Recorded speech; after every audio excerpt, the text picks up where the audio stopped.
Hello दोस्तों, कैसे हो आप लोग। आज मैं आपके सामने एक नए सेक्टर से, एक नए स्ट्रीम से नए टॉपिक को लेके आया। जैसा कि आप लोगों को पता है कि मैं अपने चैनल के थ्रू आप सभी लोगों को सिविल सर्विसेज से रिलेटेड बहुत सारे मटेरियल्स प्रोवाइड किया और बहुत सारे क्लासेस कंडक्ट किया मैं। लेकिन आज जो है हमारा एक नए सेक्टर में है और वो है लॉ के सेक्टर में। बहुत सारे ऐसे कैंडिडेट हैं, हम में से बहुत सारे ऐसे भी हैं जो कि सिविल सर्विसेज की तैयारी कर रहे हैं लॉ एज एन ऑप्शनल। बहुत सारे ऐसे हैं जो जुडिशल सर्विसेज के एग्जामिनेशन की तैयारी कर रहे हैं और बहुत सारे ऐसे हैं जो लॉ का प्रैक्टिस कर रहे हैं और बहुत सारे ऐसे कैंडिडेट्स हैं जो कि एलएलबी का एग्ज़ाम या एलएलबी कोर्स परस्यू कर रहे हैं।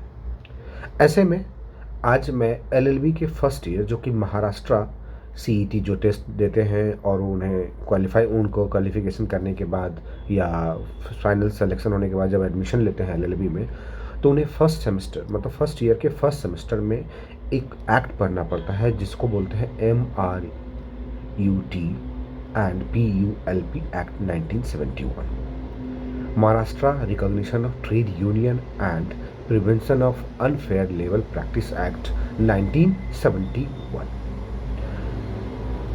जैसा कि पता है कि आपको ईयर के अनुसार कि ये 1971 में इम्प्लीमेंट हुआ, इसके कहने की बात नहीं है, एक्ट के ईयर से ही पता चल जाता है। लेकिन इस एक्ट के अंतर्गत जिस बात की चर्चा मैं करने वाला हूँ वो है अथॉरिटीज़ के बारे में। एक ओवरव्यू दे रहा हूँ जिससे कि आपको एक आइडिया लग सकता है कि MRTU एंड PULP एक्ट 1971 के अंतर्गत कितने अथॉरिटीज़ हैं। इस एक्ट के अंतर्गत टोटल 3 अथॉरिटीज़ हैं जो कि सेक्शन 4 में डिस्कस किया गया। मैं इस क्लास के अंतर्गत और इस वीडियो में सेक्शन की बातें नहीं करूँगा क्योंकि सेक्शन को याद करना उतना ज़रूरत नहीं होता है, बल्कि कॉन्सेप्ट को याद रखना ज़्यादा ज़रूरत पड़ता है और ज़्यादा इंपॉर्टेंट होता है। क्योंकि सेक्शन जब भी कभी भी कहीं भी ज़रूरत पड़ती है तो हम लोग अवेयर एक्ट से रेफ़र कर लेते हैं या सेक्शन को रेफ़र करके कहीं ना कहीं हम उसे कोट कर लेते हैं। लेकिन जो कॉन्सेप्ट होता है वो हमारे जेहन में बैठ जाता है। उसी कॉन्सेप्ट को आपके जेहन में बैठाने का एक मेरा प्रयास है। चलिए, फर्स्ट ऑफ ऑल अथॉरिटी जो है टोटल 3 तरह के अथॉरिटीज़ होते हैं। पहला है इंडस्ट्रियल कोर्ट, राइट, दूसरा है लेबर कोर्ट और तीसरा है इन्वेस्टिगेटिव ऑफिसर्स या इन्वेस्टिगेटिव एजेंसीज। करेक्ट। तो इंडस्ट्रियल कोर्ट जो स्टेट गवर्नमेंट के द्वारा अपॉइंट किया जाता है, जो कि टॉप कोर्ट के तौर पर अंतर्गत समझ सकते हैं कि MRTU और PULP एक्ट के अंतर्गत जो टॉप अथॉरिटीज़ होते हैं वो इंडस्ट्रियल कोर्ट होते हैं। सेकेंड अथॉरिटी जो होता है वो होता है लेबर कोर्ट, और लेबर कोर्ट भी स्टेट गवर्नमेंट के द्वारा अपॉइंट किया जाता है या फॉर्म किया जाता है या कमीशन किया जाता है, उसके मेंबर्स को भी उनके द्वारा ही अपॉइंट किया जाता है। करेक्ट। लेकिन इंडस्ट्रियल कोर्ट जैसे टॉप में है तो एक होता है, तो वैसे ही लेबर कोर्ट बहुत सारे जुरिस्डिक्शनल एरिया के आधार पे स्टेट गवर्नमेंट के द्वारा ऑफिशियली गैजेट में नोटिफिकेशन के थ्रू अपॉइंट कर सकती है। और थर्ड है इन्वेस्टिगेटिव ऑफिसर्स, जिसका अपॉइंटमेंट एक्ट के अंतर्गत स्टेट गवर्नमेंट के द्वारा ही किया जाता है। करेक्ट। चलिए, सबसे पहले इंडस्ट्रियल कोर्ट जो है उसमें 3 मेंबर्स होते हैं और तीनों ही मेंबर का सिलेक्शन अपॉइंटमेंट या जो कह सकते हैं कि कंफर्मेशन स्टेट गवर्नमेंट के द्वारा किया जाता है, प्रोवाइडेड कि सम प्रेस्क्राइब्ड एलिजिबिलिटी क्राइटेरिया को वो मीट करते हैं। तो बेसिकली इसमें 2 तरह का क्राइटेरिया को मैं डिस्कस करूंगा कि किस तरह के 2 ऐसे क्राइटेरिया है जिसके आधार पे कोई भी व्यक्ति इंडस्ट्रियल कोर्ट में अपॉइंट होने के लिए एलिजिबल हो जाता है। पहला कि वो व्यक्ति जो हाई कोर्ट, किसी भी एक हाई कोर्ट का जज बनने की काबिलियत रखता है, एलिजिबल है, जो कि हम लोग कॉन्स्टिट्यूशन में भी पढ़ते हैं कि हाई कोर्ट के जज के बनने के लिए एलिजिबिलिटी क्या होता है भाई। तो पता है कि आपको 10 ईयर का LLB लॉ का प्रैक्टिस होना चाहिए। करेक्ट। जुडिशल मजिस्ट्रेट का सर्विस 7 साल का होना चाहिए या सिटीजन होना चाहिए। करेक्ट। तो वो सब क्राइटेरिया हम लोग बाद में डिस्कस करें। बेसिकली जज, हाई कोर्ट के जज बनने की जो एलिजिबिलिटी होती है वही एलिजिबिलिटी यहाँ इंडस्ट्रियल कोर्ट के एक मेंबर होने के लिए होता है। मतलब ये हुआ कि इंडस्ट्रियल कोर्ट के मेंबर या तो एक जज होंगे या रिटायर्ड जज होंगे या जज बनने की एलिजिबिलिटी रखते होंगे। करेक्ट।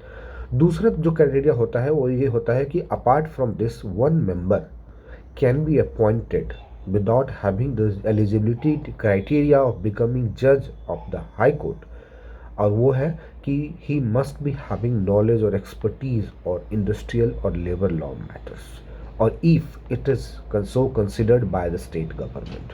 स्टेट गवर्नमेंट के द्वारा अगर ऐसा कंसिडर किया जाता है कि भाई उसे लीगल और या लॉ में, खासकर लेबर लॉ और इंडस्ट्रियल डिस्प्यूट या इंडस्ट्रियल मैटर में एक्सपर्टीज़ है, तो ऐसे लोगों को भी नियुक्त किया जा सकता है। तो 3 मेंबर जो है इस तरह से होते हैं। इस 3 मेंबर में एक मेंबर जो होंगे he will be appointed as the president of all threes, मतलब एक हेड होंगे और बाकी 2 मेंबर्स होंगे। करेक्ट। तो इंडस्ट्रियल कोर्ट में इस तरह से होता है। इंडस्ट्रियल कोर्ट जो होता है, चूंकि एपेक्स कोर्ट के तौर पे होता है लेबर लॉ में, स्टेट गवर्नमेंट के अंतर्गत MRTU एंड PULP एक्ट के अंतर्गत, तो इसके कुछ ड्यूटीज़ भी निर्धारित किए गए हैं, जो कि टोटल 7 ड्यूटीज़ हैं। और उस 7 ड्यूटीज़ में मैं कैटेगराइज किया हूँ। 7 ड्यूटीज़ तो अब मैं काउंटिंग करवा दूंगा फिंगर्स पे, बट जो क्राइटेरिया याद करने का होता है वो जो होता है उसे मैं सॉर्ट इन करके 3 कैटेगरी में बांटा हूँ, जिससे कि आपको सहूलियत होगी याद करने में। पहले तो मैं आपको टोटल 7 जो ड्यूटीज़ हैं वो मैं आपको बता देता हूँ। सबसे पहला होता है ट्रेड यूनियन या यूनियन के रिकॉग्निशन के रिगार्डिंग डिसीजन जो लिया जाता है वो इंडस्ट्रियल कोर्ट के द्वारा लिया जाता है। करेक्ट।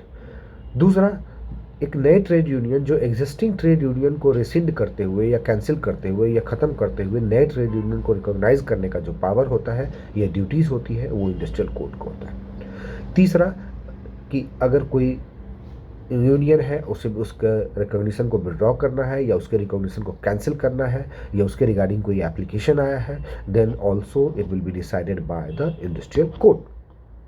करेक्ट। चौथा होता है जो कि बेसिकली कंप्लेंट से रिलेटेड होता है, और वो कंप्लेंट किससे रिलेटेड होता है कि भाई कोई अनफेयर लेबर प्रैक्टिस चल रहा है, अनफेयर जो कि लीगल नहीं है, तो अनफेयर लेबर प्रैक्टिस के रिगार्डिंग अगर कोई कंप्लेन आता है तो उसे हैंडल करने का पावर या ड्यूटीज़ जो है वो इंडस्ट्रियल कोर्ट के पास होता है। बट इसमें एक कंडीशन है। कंडीशन ये है कि जब MRTU एंड PULP एक्ट 1971 के शेड्यूल 4 पढ़ेंगे, उसमें एक आइटम दिया हुआ है, आइटम नंबर 1। आइटम नंबर 1 में कुछ आइटम्स और इंट्रीज निर्धारित किए गए हैं जिसके रिगार्डिंग जो इंडस्ट्रियल कोड को पावर नहीं दिया गया है, क्योंकि उसके रिगार्डिंग जो पावर है वो इससे junior authorities that is labour code को दिया गया है, इसलिए उससे यहाँ से अपार्ट कर दिया गया, अलग सेपरेट कर दिया गया, सेग्रीगेट कर दिया गया। करेक्ट। तो ये चौथा हो गया। पांचवा हो गया कि अगर कोई भी इस तरह के जैसे कंप्लेन हुआ या रिकॉग्निशन हुआ, किसी तरह का यूनियन का रिकॉग्निशन या अनफेयर लेबर प्रैक्टिस का रिकॉग्निशन या कंप्लेन, इसके रिगार्डिंग कुछ ना कुछ तो इन्वेस्टिगेशन चाहिए होगा ना।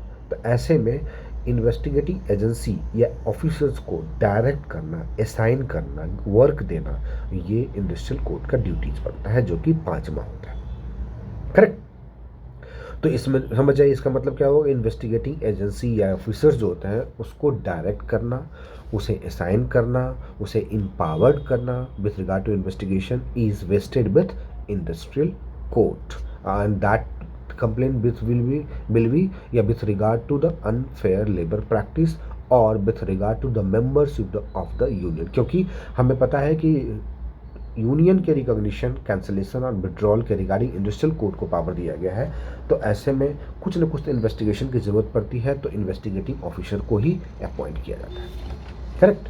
चलिए, और 6th पावर जो है वो है रेफरेंसेस मतलब चूँकि इंडस्ट्रियल कोर्ट लेबर से रिलेटेड काम करता है, इंडस्ट्री से रिलेटेड काम करती है। करेक्ट। ऐसे में कभी कभी कुछ मैटर सिविल कोर्ट या क्रिमिनल कोर्ट में चले जाते हैं और उसके रिगार्डिंग कुछ फर्दर इंक्वायरीज होते हैं या कुछ रेफरेंस आते हैं, तो उस रेफरेंस के रिगार्डिंग जब सिविल कोर्ट या क्रिमिनल कोर्ट के द्वारा इंडस्ट्रियल कोर्ट के पास आता है, तब भी इंडस्ट्रियल कोर्ट का ये ड्यूटी बन जाता है कि उस रेफरेंस के रिगार्डिंग ये प्रोसीड करे।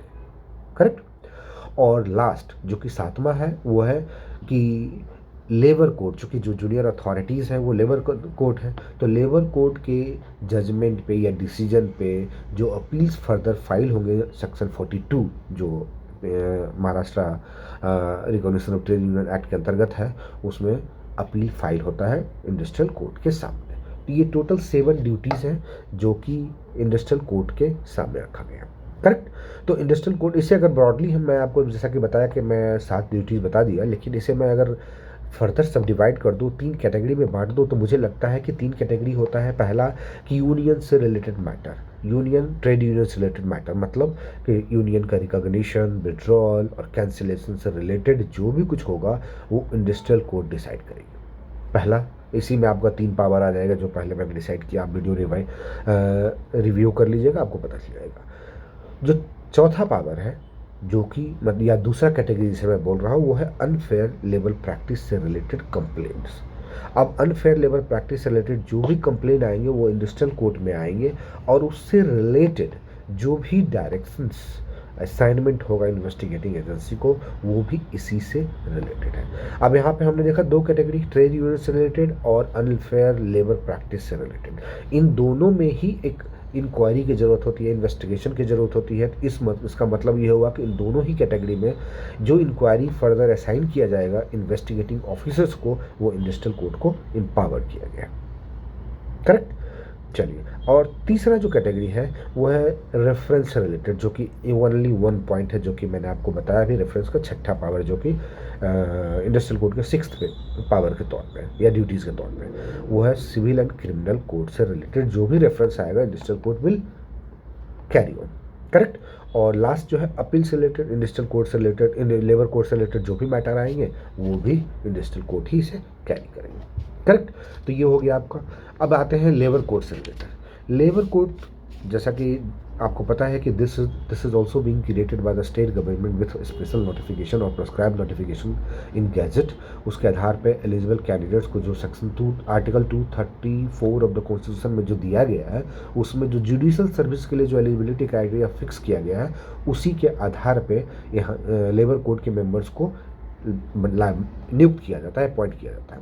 और कितने लेबर कोड होंगे, that will be decided by the state government by its own official gazette notification. Correct. अब इसमें जो पावर होगा, पावर सिंपली एक जो मैं डिस्कस किया था अभी इंडस्ट्रियल कोड के रिगार्डिंग, कि भाई अनफेयर लेबर प्रैक्टिस से रिलेटेड जितने भी मैटर होंगे वो इंडस्ट्रियल कोर्ट में जाएंगे, प्रोवाइडेड या सब्जेक्ट टू की भी जो शेड्यूल 4 की आइटम नंबर 1 में दिया गया है उसको छोड़कर। इसका मतलब कि इंडस्ट्रियल लेबर कोड जो है शेड्यूल 4 के आइटम 1 में जितने भी इंट्रीज हैं जो कि अनफेयर लेबर प्रैक्टिस से रिलेटेड हैं, उससे रिलेटेड डिसीजन या वर्क प्रोसीड करेगी या कैरी करेगी लेबर कोड।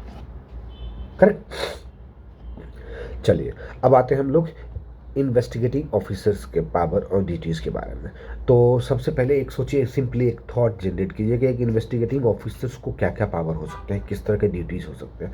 तो जितना हम लोगों ने अभी डिस्कस किया उसके आधार पर तो यही पता चलता है कि भाई इंडस्ट्रियल कोर्ट जो है या इसके सुप्रीम मतलब इन्वेस्टिगेटिंग ऑफिसर्स जो ऊपर अथॉरिटीज़ हैं like labour court, industrial court, वो जो भी जब भी जहाँ भी जैसे भी असाइन करेगी वो इन्वेस्टिगेशन ऑफिसर उसे कैरी आउट करेगा। करेक्ट। ये तो कॉन्सेप्ट के लिए मैं बता रहा हूँ। दूसरी बात यह है कि इन्वेस्टिगेटिंग ऐसी एजेंसी जो कि इन्वेस्टिगेट करती है मैटर्स को, ऐसे में उसे सीपीसी सेक्शन 108 के अंतर्गत जो पावर दिया गया, इंक्वायरी का पावर जो दिया गया सीपीसी के अंतर्गत, सिविल प्रोसीजर कोड के अंतर्गत, वो सारे पावर इन्वेस्टिगेट एजेंसी या ऑफिसर्स को दिए जाते हैं। करेक्ट। इसका मतलब अब मैं ब्रॉडली इसे मतलब मैं बताता हूँ कि इसका मतलब ये हुआ कि इसको पावर और ड्यूटीज़ 2 भागों में हम बांट देते हैं।